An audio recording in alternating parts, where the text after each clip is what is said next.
Hello everyone, welcome back. You've seen all kinds of international cuisine on our channel: Italian, Indian, Chinese, French, American, and Mexican.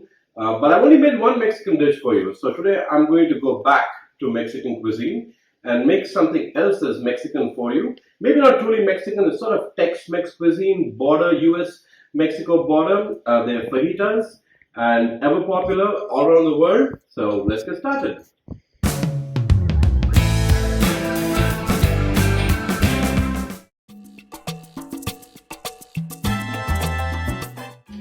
There's some key ingredients to make a good fajita.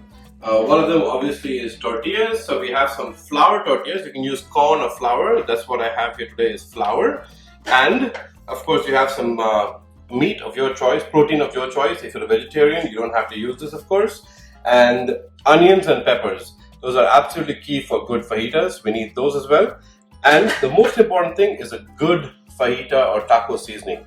Now I made this at home, but you can buy it in a store. The ingredients in this are very simple. It's got cumin powder, cayenne pepper, paprika, chili powder, some salt, some sugar in it, and you mix it all together and you get a nice fajita seasoning. Just put those powders in and can be stored for up to 6 months, so no problem.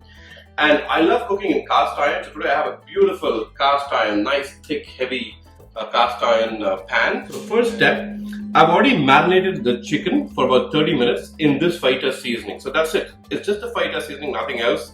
Chicken cut into strips. So today I'm making chicken fajitas for you. I'm going to drop them in here and you'll hear a nice loud sizzle, and that's a lovely sound. So when you cook in cast iron, you need to make sure you have enough fat in there. Either you can use butter or oil. I've used both today. I put some oil initially. I've added some butter as well.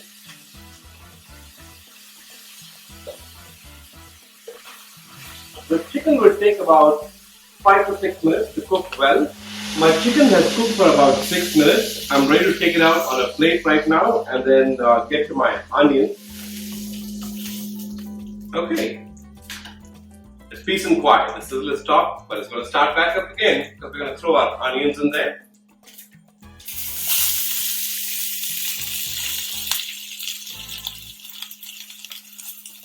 And it's such a simple dish, guys. The only thing we add to this is fajita seasoning, nothing else. So I have some more of my lovely fajita seasoning here. Just drizzle that onto the onions, like so.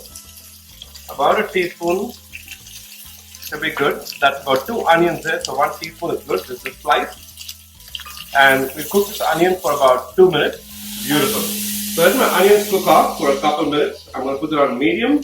And in the meantime, I'm going to serve the fajitas today with some Pico de Gallo. Pico de Gallo is the Mexican salsa that's freshly made, and some sour cream and maybe some avocados, and that's it. Keep it simple, it tastes really good that way. So to make a Pico de Gallo, let's get closer. You have some finely chopped tomatoes. Okay, to that I'm going to add some onions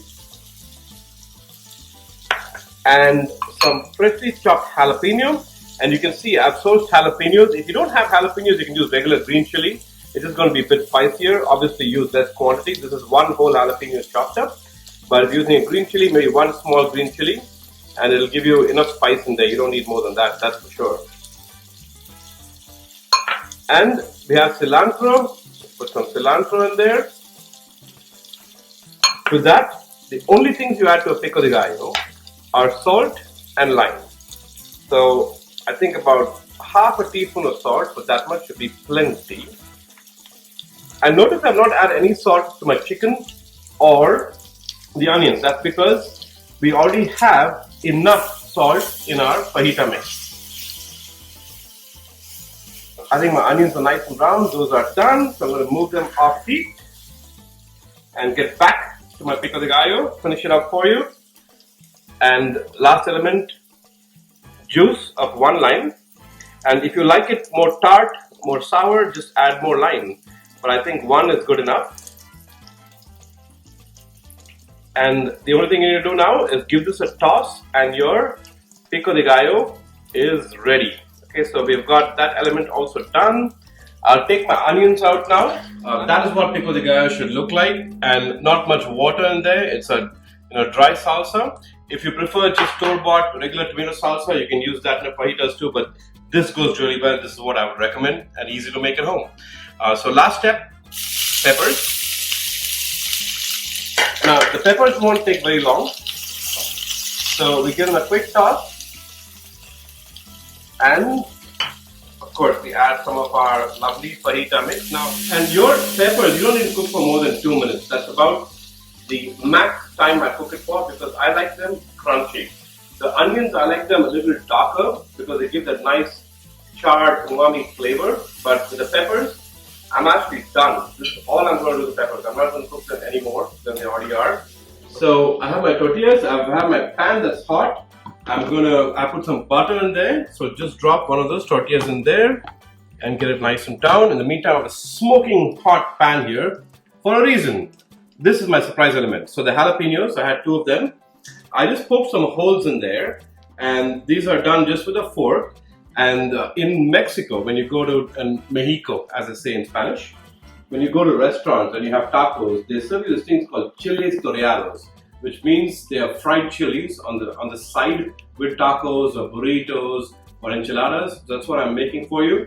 So we take these, drop it in the oil, let them fry off for a bit in that heat. And the only thing that needs is a bit of kosher salt or just rock salt, anything you have at home. So just drizzle them and let them fry off on there. That's perfect. And let's check on our tortilla in the meantime. That looks good on the one side. You can see how beautiful that is. Move to the other side and we'll fry these off, get this ready, and I have a beautiful plate. It's a nice Mexican plate, so trying to get authentic here, and we'll use that to serve up the dish. Flour tortilla here is nice and toasted. I'm going to add first my meat to it, in this case chicken, and then we'll add some onions.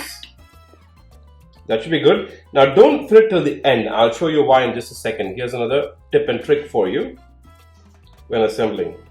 Oh, look at those nice charred onions, beautiful.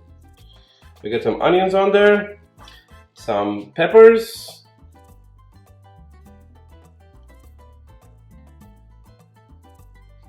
perfect. And then I want to get a layer of Pico de Gallo.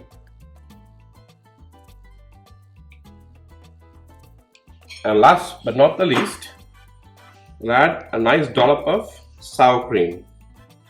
That finishes off the dish beautifully. So that's 1 dollop, but I'm putting it in 4 or 5 parts because you don't want one bite with sour cream and the rest that doesn't have sour cream, do we?